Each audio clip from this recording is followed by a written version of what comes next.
नमस्कार दोस्तों, पथ प्रदर्शक एकेडमी परिवार में मैं आपका स्वागत करता हूं। दोस्तों, जैसा कि आप जानते हैं 15 मार्च 2023 से पटवारी की परीक्षा आरंभ हो चुकी है और आज लगभग 29 मार्च का पेपर हो चुका है, ये पहली शिफ्ट और दूसरी शिफ्ट का।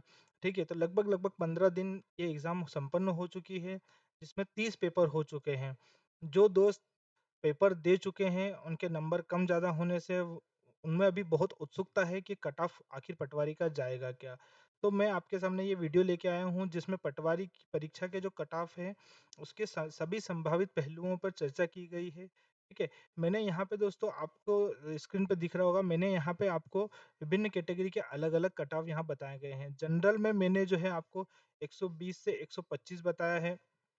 ओबीसी में 112 से 122 बताया है, एससी में 104 से 112 बताया है, एसटी में 90 से 104 बताया है। ये मेल के कट ऑफ बता रहा हूँ, फीमेल के इसमें 2-2, 3-3, 4-4 नंबर और कम कर लीजिए, चाहे 5-5 नंबर और कम कर लीजिए फीमेल के लिए, ठीक है? और इसमें कम कर लीजिए फीमेल के लिए। अब आप सोच रहे हैं इतना कम कट ऑफ क्यों? कैसे?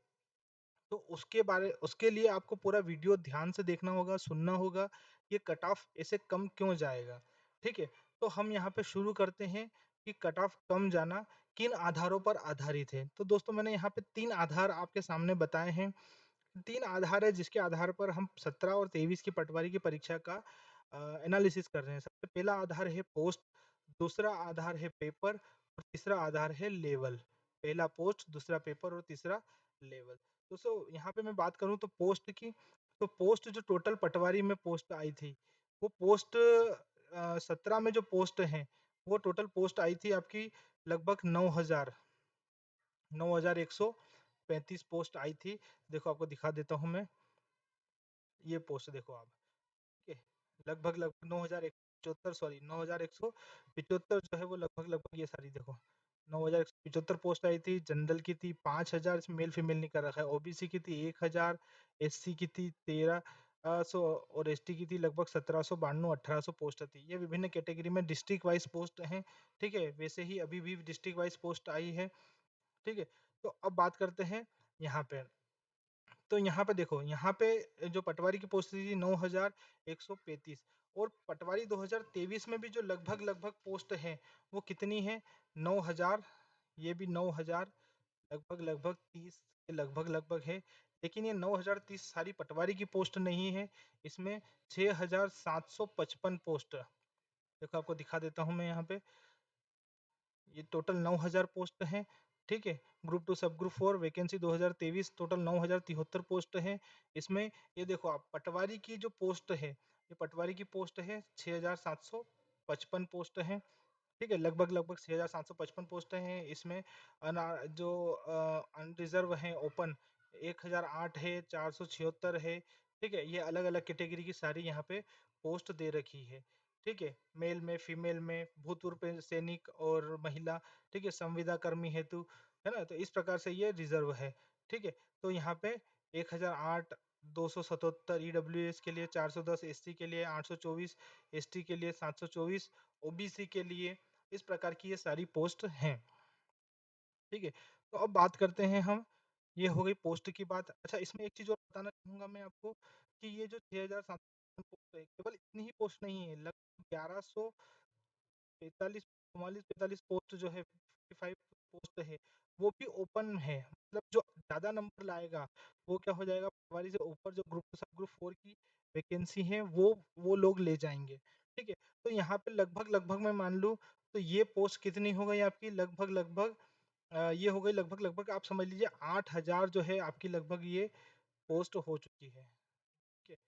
ये 6,700 नहीं रही है, इसमें और आप मान लो तो ये 8,000 समथिंग, 8,200 300 समथिंग जो है वो आपकी ये पोस्ट ओपन हो चुकी है। यहाँ कितनी पोस्ट थी? 9,000, यहाँ कितनी हो गई है? 8,000 पोस्ट हैं आपकी ओपन लड़ाई के लिए, ठीक है? लगभग 1,000 पोस्ट का यहाँ डिफरेंस है,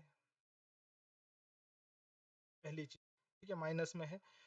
अगली बात करते हैं पेपर की।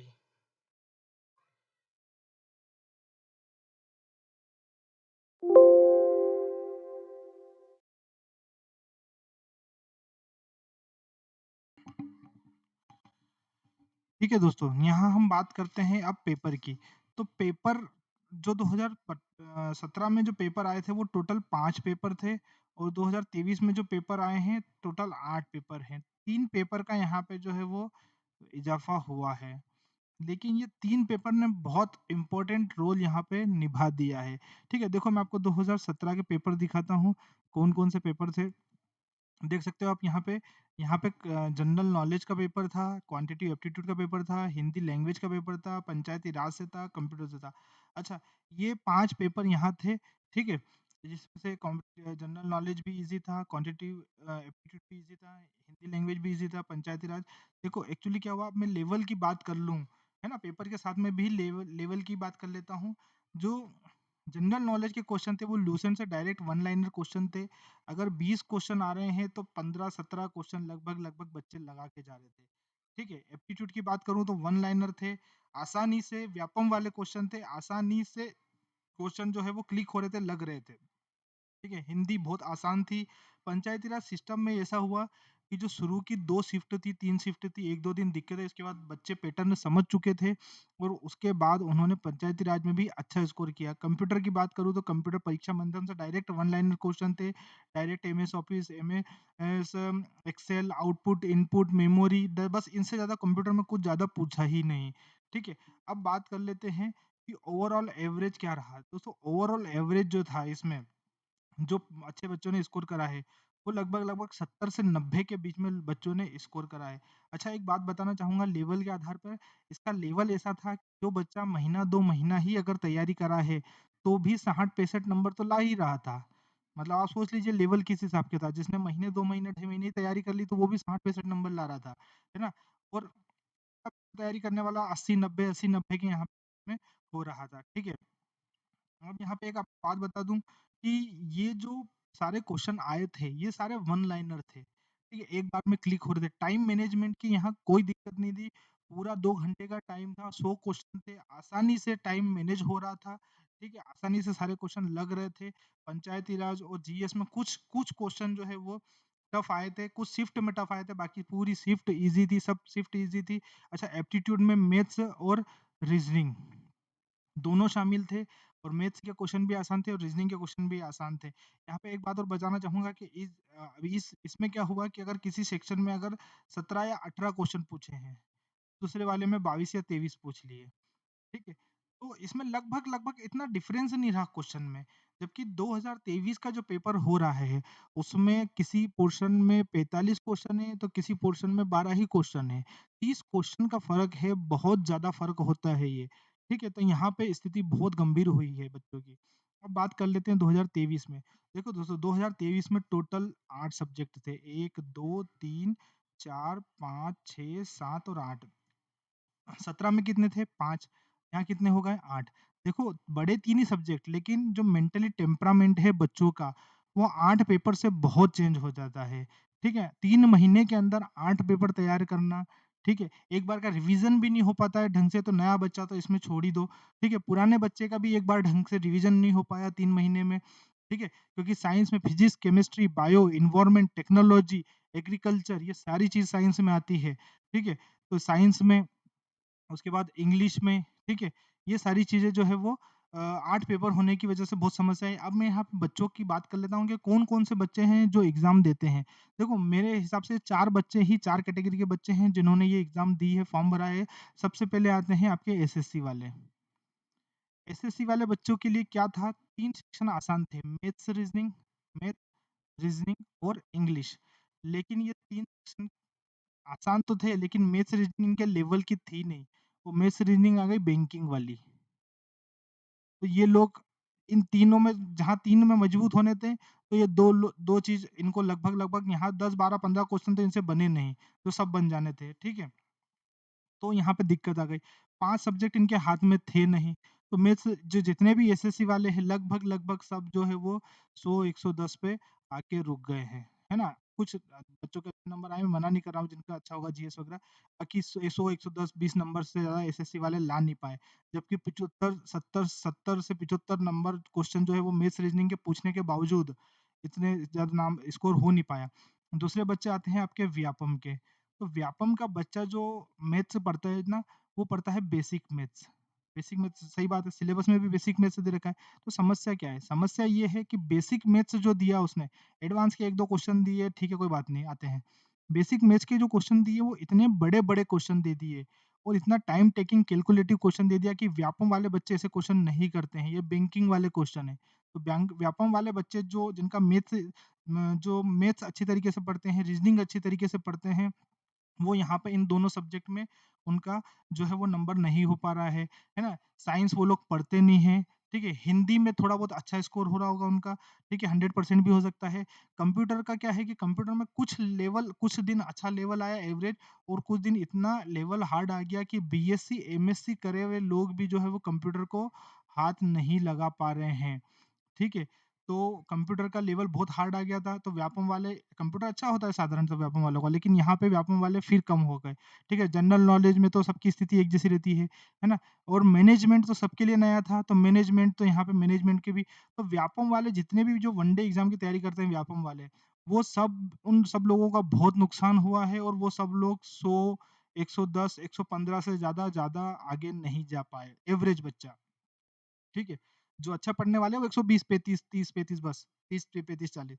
अब बात करते हैं तीसरी कैटेगरी आते हैं, तीसरी कैटेगरी है एमपीएससी की, ठीक है? एमपीएससी की।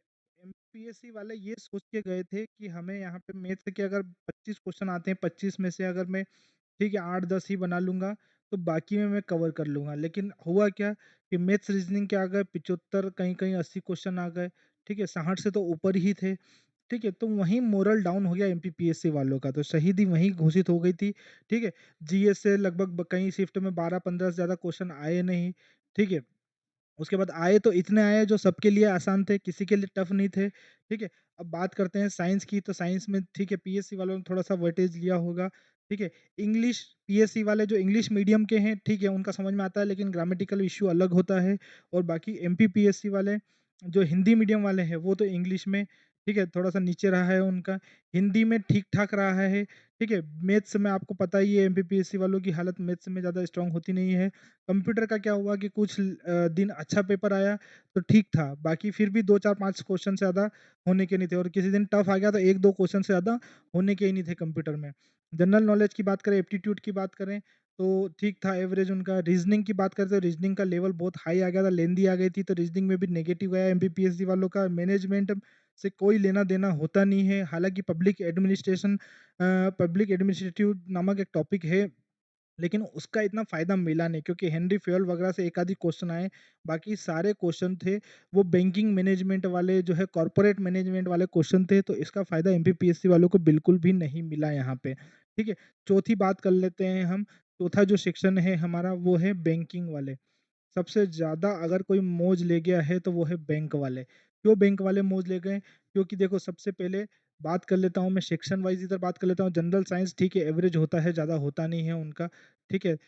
इंग्लिश बहुत अच्छी होती है, आप समझते हैं पैरा जंबल के क्वेश्चन आए थे, वो पैरा जंबल बैंकिंग वालों से ज़्यादा अच्छा कोई नहीं कर सकता। एसएससी वालों को दिक्कत आती है, ठीक है। बैंकिंग वालों का फेवरेट टॉपिक है पैरा जंबल, बार-बार क्वेश्चन आता रहता है, और वहाँ से इंग्लिश में क्वेश्चन आए थे, एक्टिव वाइज़, पैसिव वाइज़ से क्वेश्चन आए थे, वो भी उनका फेवरेट टॉपिक रहता है ना? हिंदी में थोड़ा-सा उनका नेगेटिव रहा होगा, लेकिन हिंदी आई ही इतनी ईज़ी कि अगर नहीं भी पढ़ के गया होगा तो एवरेज से अबव स्कोर लाया होगा, ठीक है? तो हिंदी में ज़्यादा कुछ था नहीं। मैथ्स उनका फेवरेट आ गया है, फेवरेट कैसे आ गया है मैथ्स? क्योंकि मैथ्स आ गया है लेंदी, लेंदी आ गया है मतलब क्वेश्चन जो है वो वन लाइनर नहीं था, 4-4 5-5 लाइन के एक क्वेश्चन में 5 क्वेश्चन, ये बैंक वालों का फेवरेट होता है, ठीक है? तो बैंक वालों को इनकी प्रैक्टिस होती है। जनरली एसएससी वाले, व्यापम वाले, पीएससी वाले इन चीज़ की प्रैक्टिस नहीं करते, वो वन लाइनर क्वेश्चन पे फोकस करते हैं, और बैंक वाले जो है वो क्या करते हैं इस टाइप की प्रैक्टिस करते हैं, तो इनके लिए प्लस मोर देन प्लस जो पॉइंट हो गया बेसिक मैथ्स वाला। कंप्यूटर भी इन लोगों का अच्छा होता है, जनरल नॉलेज में थोड़ा-सा नेगेटिव रहे हैं, रीज़निंग में बहुत अच्छा रहा है क्योंकि रीज़निंग इनके लेवल की ही आई है, मैनेजमेंट इनको बहुत अच्छे तरीके से पढ़ा होता है क्योंकि इनको कोऑपरेटिव मैनेजमेंट अक्सर बैंकिंग मैनेजमेंट अक्सर बैंक में पूछा जाता है, तो ये लोग मैनेजमेंट की जो है वो अच्छी से तैयारी कर रखे होते हैं। तो बैंक वाले जो है यहाँ एवरेज जो पढ़ाई करने वाला बच्चा 110, 115 से ऊपर ही नंबर लाया है, जो अच्छी पढ़ाई करने वाले बैंक वाले। सबसे ज़्यादा अगर किसी को फ़ायदा दिया है इस पेपर ने तो वो है बैंकिंग सेक्टर, ठीक है? तो ये सारे मैंने जो है वो आपको बताए हैं पॉइंट कि किस किस फील्ड वाले को ज़्यादा फ़ायदा मिला है। ठीक है? अब बात कर लेते हैं कट ऑफ की। तो देखो दोस्तों, कट ऑफ यहाँ पे आप देख सकते हो कि हर जिले का अपना-अपना कट ऑफ है। श्योपुर में अनरिज़र्व ओपन में 80 गया है, वहीं फीमेल में 4 नंबर का डिफरेंस है। ठीक है? ये देखो 4 नंबर का डिफरेंस है, वहाँ एससी में 75 नंबर है। ठीक है? तो 75-80 यहाँ लगभग-लगभग 5 नंबर का डिफरेंस आ गया। ठीक है? एससी में 72 है। ठीक है? लगभग और 3 नंबर का डिफरेंस आ गया। लेकिन डिफरेंस कम है, देखो ये जनरल में और एससी में डिफरेंस कम है। इसके 2 कारण हैं। पहला कारण तो उस जिले में पर्टिकुलर कैटेगरी की पोस्ट कितनी है। पहला कारण है कि उस जिले में पर्टिकुलर कैटेगरी की पोस्ट कितनी है। अब कहीं जिले में मान लो ओबीसी की एक ही पोस्ट है, तो वहाँ तो कट ऑफ ज़्यादा जाना ही है, संभव है वो तो ज़्यादा जाएगा। लेकिन कहीं ज़्यादा पोस्ट है तो कट ऑफ कम हो जाएगा। ठीक है? दूसरा कारण है, पेपर का लेवल इतना आया था कि क्या एससी, क्या एसटी, क्या ओबीसी, क्या जनरल, सबके लिए बहुत आसान पेपर था। ठीक है? सबके लिए बहुत अच्छा पेपर था, इसलिए सब बच्चों ने अच्छा स्कोर करा। ठीक है? इसलिए कट ऑफ में ज़्यादा डिफरेंस नहीं गया है, लेकिन 2023 वाले में बहुत ज़्यादा डिफरेंस जाने की संभावना है। ठीक है? आगे बात करते हैं, देखो ये अलग मुरैना का ये अलग-अलग कट ऑफ था। 69 गया है एसटी ओपन में। ठीक है? और ये आपका श्योपुर वाला आ गया वापस। ठीक है दोस्तों? तो ये यहाँ पे मैंने संपूर्ण एनालिसिस करा है आपके सामने। ठीक? तो ये जो मैंने तीनों पॉइंट पे बात करी है कि पोस्ट कितनी है, पेपर क्या है, लेवल क्या है ना? अब यहाँ पे बात करते हैं, देखो कट ऑफ अगर आपका, मैं यहाँ फिर बता रहा हूँ कि अगर आपका यहाँ पे और 120 तो मैंने बताया, लेकिन आपका 110 भी है, तो भी आपको चिंता करने की बात नहीं है। आप अभी भी आप अभी भी कहाँ पे हैं? आप अभी भी जो है रेस में बने हुए हैं। ठीक है? अभी भी कोई दिक्कत नहीं है, आप अभी भी रेस में बराबर बने हुए हैं। ठीक है? आप और महिला का मैंने आपको बता दिया कि इसमें 4-4 5-5 6-6 नंबर और आप कम कर लीजिए, तो वो महिला का कट ऑफ हो जाएगा, है ना? 5-5 6-6 नंबर और सारी कैटेगरी में कम कर लीजिए। ये कट ऑफ जो बता रहा हूँ मैं आपको, ये कट ऑफ आपका अभी के नंबर के आधार पर है। अगर नॉर्मलाइजेशन में नंबर बढ़ते हैं तो ये कट ऑफ प्लस हो जाएँगे, ठीक है? कितने नंबर बढ़ते हैं वो चीज़ डिपेंड करती है, पहली चीज़, ठीक है? और अगर नॉर्मलाइजेशन में सब पेपर ही अगर कठिन आ रहे हैं, सारे लेवल लगभग-लगभग एवरेज लेवल आ रहा है, एवरेज नंबर आ रहे हैं, तो नॉर्मलाइजेशन बहुत कम होगा, जिससे ज़्यादा कट ऑफ पे फ़र्क पड़ेगा नहीं। लेकिन अभी मेरे हिसाब से जो 115-20 नंबर ला रहे हैं जनरल वॉइस में, वो भी रेस से बाहर नहीं है, वो रेस में बने हुए हैं, उनका संभावित कट ऑफ इतना ही है। अगर आपको बस चेक क्या करना है, आपको चेक ये करना है कि अगर आपका लेवल टफ था और आपके 115 नंबर आ रहे हैं, 120 नंबर आ रहे हैं, तो आप सेफ हैं। अगर आपका लेवल ईज़ी था और आपके 120 नंबर आ रहे हैं, 125 नंबर आ रहे हैं, तो भी आप सेफ नहीं हैं। ठीक है? बात यहाँ टफ की ये बात की जा रही है कि आपका लेवल कैसा आया था पेपर का। अगर पेपर का लेवल आपका मॉडरेट या टफ था, तो 120 नंबर मोर देन इनफ है, और आपका पेपर का लेवल बहुत ईज़ी था, तो 140 भी आपको सेफ नहीं कर सकता। ठीक है? तो आप ये बात को जान लीजिए। सॉरी। यहाँ मैंने ये सभी जो है कैटेगरी का कट ऑफ को डिस्कस कर लिया है, ठीक है? और आपको ये वीडियो अच्छा लगे, आपको एनालिसिस अच्छा लगे, तो आप इसको सब्सक्राइब कीजिए, चैनल को लाइक कीजिए, कमेंट कीजिए, और ज़्यादा से ज़्यादा इसको शेयर कीजिए। वीडियो देखने के लिए आपका बहुत-बहुत धन्यवाद। Thank you.